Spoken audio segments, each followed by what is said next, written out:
What is up, guys? It's Nick from Boost My ATAR, and today we're going to be looking at dot point number 3 in production of materials.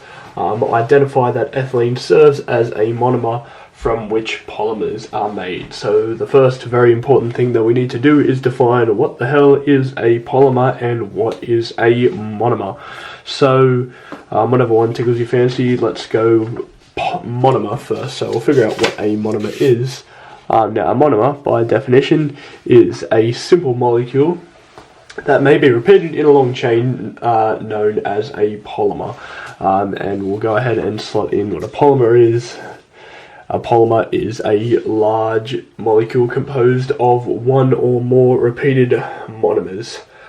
So you see these definitions a lot in textbooks, and they don't really help a great deal because they just kind of reference each other when trying to describe what they actually are. So a monomer is basically just one molecule that is able to repeat itself lots and lots of times to form this very large, long molecule, which is just pretty well made out of either one or two pretty simple molecules, and that large molecule is called a polymer.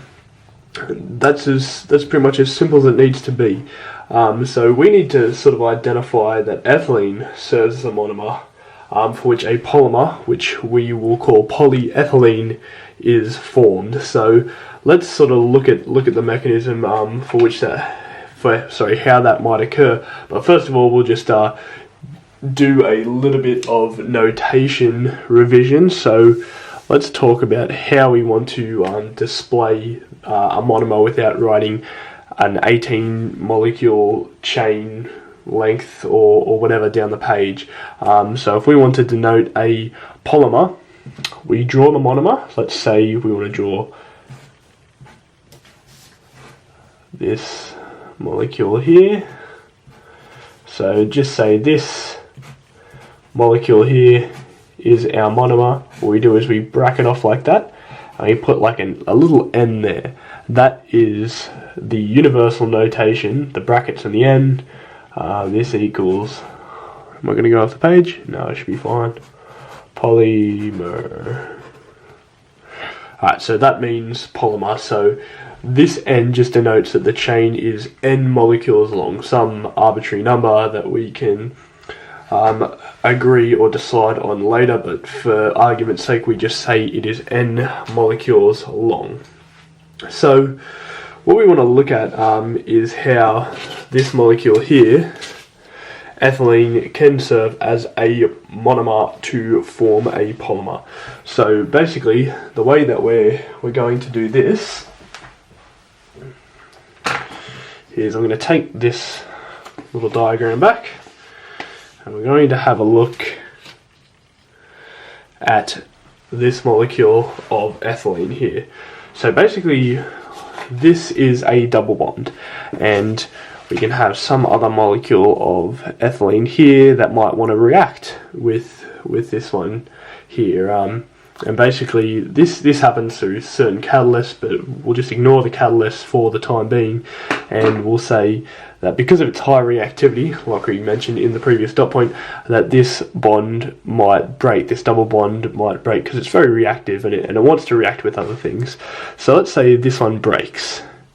So the molecule's bond comes around here. So it's still attached to the same carbon atom, it's just sort of rotated itself, and you see now there's all this room for reactivity over this side here.